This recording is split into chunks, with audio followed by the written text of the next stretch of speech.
સ્વાગત છે ફરીકવાર આપણી યુટ્યુબ ચેનલ નકુમારીસની અંદર. આજના વિડીયોની અંદર વાત કરીએ જીએસઆરટીસી હેલ્પર ભરતી માટે જે લોકો તૈયારી કરે છે મિત્રો.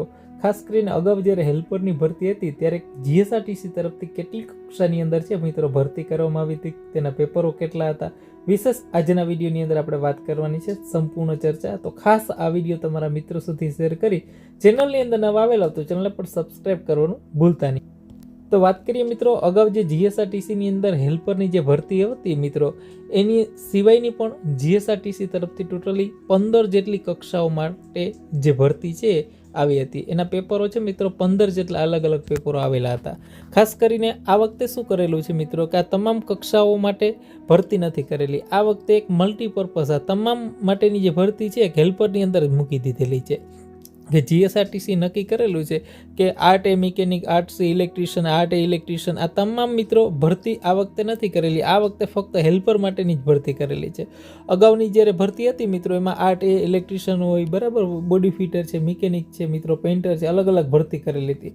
આ વખતે મિત્રો જીએસઆરટીસી તરફથી એક જ ભરતી આવી છે હેલ્પરની. આ તમામ એની અંદર પોસ્ટ, એટલે ખાસ કરીને હવે મિકેનિકનું પણ હોય બરાબર, એને આવડવું જોઈએ, ઇલેક્ટ્રિકલનું પણ આવડવું જોઈએ, ટાયર ફિટરનું પણ આવેલું જોઈએ બરાબર, વોલ્કેનાઇઝર છે, બેન્ચ ફિટર છે, આ તમામ વસ્તુ હેલ્પર એટલે કે મલ્ટીપર્પઝ, એને બધું કામ છે આવડવું જોઈએ. એના માટે આ વખતે જીએસઆરટીસી તરફથી એક જ ભરતી બહાર પાડવામાં આવેલી છે હેલ્પરની.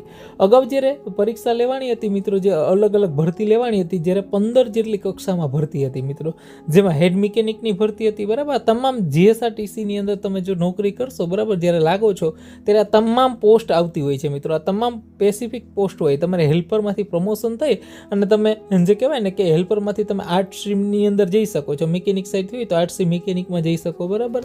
પછી તમે જે તે વિષય હોય તમારો ટેકનિકલ, એ પ્રમાણે આગળ પ્રમોશન થઈને જઈ શકતા હો છો.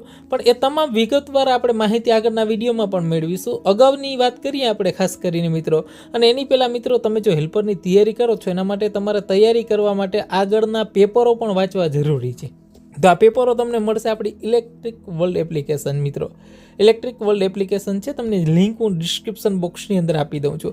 આ તમામ પેપરો છે ત્યાં તમને મળી જશે મિત્રો. જે અગાઉ ભરતી આપણે હતી મિત્રો એની પણ વાત કરીએ. ખાસ કરીને પેપરો છે, તમામ મટીરિયલ છે બરાબર, અલગ અલગ ટ્રેડ વાઇઝ હવે અલગ જે આની અંદર, કારણ કે જે ભરતી થઈ છે એમાં તમામ ટ્રેડ છે.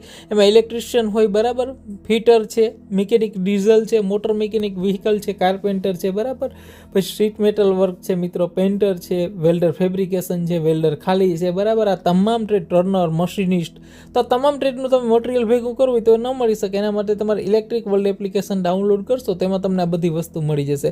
હવે વાત કરીએ મિત્રો આપણે જે મુદ્દાની, કે હેડ મિકેનિકની ભરતી હતી, આર્ટ એ મિકેનિક, આર્ટ એ ઇલેક્ટ્રિશિયન, આર્ટ બી બોડી ફિટર, આર્ટ બી ટાયર ફિટર મિત્રો, આર્ટ બી કહેવાય ને કે વેલ્ડર, આર્ટ બી બ્લેક મિસ આવે છે મિત્રો, એની ભરતી હતી.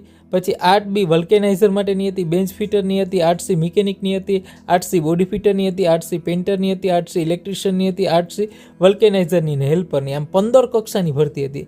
તો મિત્રો એક તો પેપરો તમારે વિશેષ ગોતવા હોય તેના માટે વિશેષ તમે સર્ચ કરશો તો ઘણા બધા પેપર અમુક મળશે, પણ આ તમામ પેપરનો સેટ આપણી જે એપ્લિકેશન છે એમાં તમને વિશેષ મળી જશે. તો એમાં જે મિત્રો ખાસ કરીને આર્ટ્સ ઇલેક્ટ્રિશિયન છે, મિકેનિક છે બરાબર, હેલ્પર છે, આર્ટ ઇલેક્ટ્રિશિયન છે, આર્ટ્સ પેઇન્ટર છે, બોડી ફિટરનું, વોલ્કેનાઇઝરનું બરાબર, આર્ટ બી બોડી ફિટર છે મિત્રો, ઇલેક્ટ્રિશિયનને લગતા હોય આ બધા, પેઇન્ટરને લગતા, બોડી ફિટરને લગતા, આ બધા તમામ વિશેષ પેપરો પણ ત્યાં તમને વિશેષ મળી જશે એપ્લિકેશનના માધ્યમથી. અને મેરિટની હવે વાત કરીએ થોડીક, કે મેરિટ છે મિત્રો હજી ટૂંક વાર લાગશે. એક તો મિત્રો પ્રોવિઝનલ મેરિટ આવશે, અને આ જે મેરિટ આવતા થોડો ટાઈમ લાગી શકે છે મિત્રો, કારણ કે તમામ જે ટકાવારી છે, એક તો રિજેક્શન લિસ્ટ પહેલાં તો આવશે, કારણ કે ઘણા બધા ફોર્મ છે એ ડુપ્લિકેટ થયા હશે.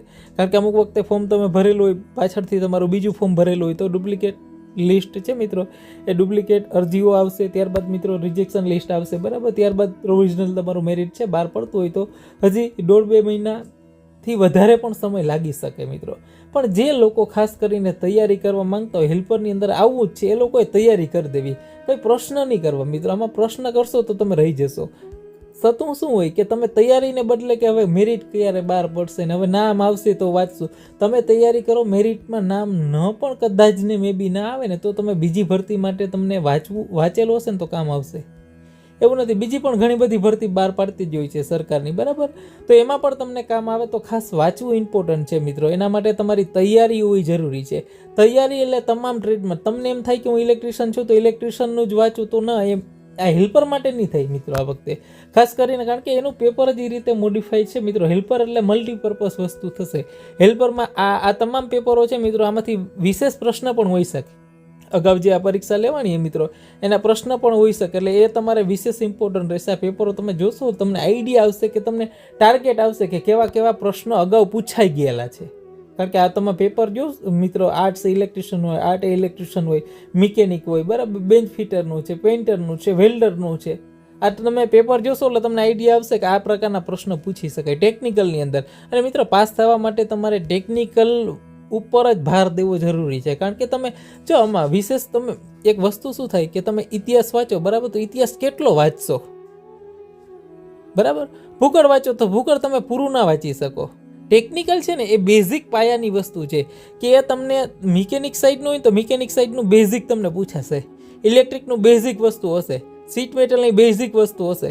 અને આ તમે સપોઝ કે તમે કોઈ પણ ટ્રેડ થિયરી લ્યો ને તો એની અંદર બેઝિક બધી વસ્તુ મોસ્ટ ઓફલી હોય. તમે ઇલેક્ટ્રિશિયનની ટ્રેડ થિયરી લીધી હોય તો એ તમને એમાં ખબર હશે સીટ મેટલ વર્કનું પણ થોડું ઘણું હોય, બરાબર, કાર્પેન્ટરને લગતું પણ હોય, ફિટરને લગતું પણ હોય, ફાઇલના પ્રકાર હોય, બરાબર. પછી ડીઝલ મિકેનિકને લગતા, એન્જિનને લગતા થોડા ઘણા પાર્ટ છે મિત્રો. તમે ડીઝલ મિકેનિકની ચોપડી લીધી હોય તો ડીઝલ મિકેનિકની અંદર પણ તમને ખબર હશે વેલ્ડરને લગતું હોય, મિકેનિકને લગતું હોય, એમએમબીને લગતા થોડા ટોપિક છે આવતા હોય છે. એટલે કોઈ પણ ટ્રેડ છે મિત્રો, સ્પેસિફિક ટ્રેડ આમાં નથી હોતો. એટલે ખાસ કરીને તમને આ વખતે તમે સ્પેસિફિક ટ્રેડ હોય, તમે ફિટર કરેલ હોય તો તમને ફિટર સિવાયનું પણ આવડવું જરૂરી છે. તમને મિકેનિકલનું તો જ્ઞાન છે જ, એના સિવાય તમને ઓટોમોબાઈલ સેક્ટર, બરાબર, પછી ફેબ્રિકેશન સેક્ટર, આ તમામ સેક્ટર છે, ઇલેક્ટ્રિક સેક્ટર છે. વિશેષ તમને પેન્ટરને લગતા થોડા પ્રશ્નો હોય, 2-3 પ્રશ્ન, બરાબર, કોઈ સીટ મેટલને લગતા પ્રશ્ન હોય, પણ તમને આવડવું જરૂરી છે. કારણ કે હવે તમે ઇતિહાસ છે મિત્રો, ભૂગોળ છે, કરંટ અફેર છે, તમે કોમ્પ્યુટરમાંથી થોડાક માર્ક છે કવર કરી શકો છો. કોમ્પ્યુટર એવી વસ્તુ છે કે સિમ્પલ છે ને, એમાં તમને આવડી જાય એવું છે. કોમ્પ્યુટરના આપણે એમસીક્યુ પણ મૂકેલા છે, એપ્લિકેશન છે, એના માધ્યમથી તમને એમસીક્યુ પર જડી જશે ને એના વિડીયો લેક્ચર પણ આપણે બનાવીશું ખાસ કરીને. એટલે એપમાં તમે જોડાશો ને તો તમને આ તમામ વસ્તુ મળી રહેશે એક જગ્યાએથી.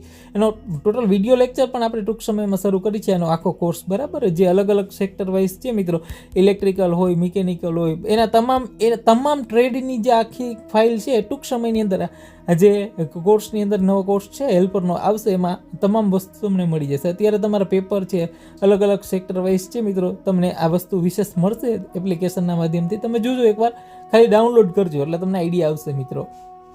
એમાં ફ્રી ટેસ્ટ સિરીઝ પણ છે, એ સાથે પણ તમે જોડાજો.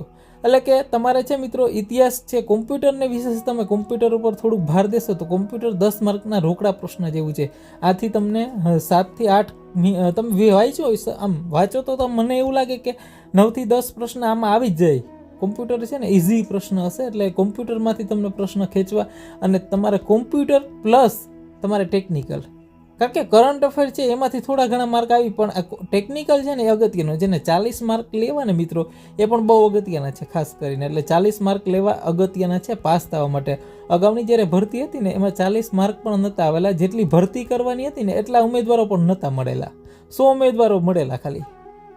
એટલે એવું પણ બની શકે કે 39.75 રહેશે ને તો પણ તમે અટકી જશો. એટલે એના માટે તમારે તૈયારી કરવી જરૂરી છે. કારણ કે માઇનસ પદ્ધતિ છે, તમે કહેવાય ને કે 0.25 માઇનસ પદ્ધતિ હોય, બરાબર. એટલે તમે ખોટું લખો, તમારા 50 ખોટા છે તો 50 ખોટા તા ગયા જ, બરાબર. એના બીજા ભેગા આમાંથી 12.5 કપાય તમારા વધારાના. એટલે એ ખાસ યાદ રાખવાનું મિત્રો, 0.25ના હિસાબે આપણે કરીએ, બરાબર, તો 12.5 બીજા પણ તમારા કપાઈ જાય. એટલે ખાસ માઇનસ પદ્ધતિ હોય તો આ એક વિશેષ વસ્તુ છે, તમારે ધ્યાન રાખવાની રહેશે. જે ના આવડે એમાં ઈ ટીક કરવો ખાસ કરીને. ખોટું ગપ્પું મારશો તો તમારો માર્ક એક તો જશે જ, એના ભેગો બીજા પોઈન્ટ 25ને પણ ભેગો લઈ જશે. એટલે ખાસ એ વસ્તુ પણ અહીંયા જોવાની રહેશે. તમારે વધારે માહિતીની જરૂર હોય તો નીચે કોમેન્ટ કરજો. આપણે એક ટોટલી વિડીયો જીએસઆરટીસી હેલ્પરના ભરતીના લગતા આપણે બનાવીશું. તો વિડીયોને લાઈક કરી તમારા મિત્રો સુધી શેર કરજો.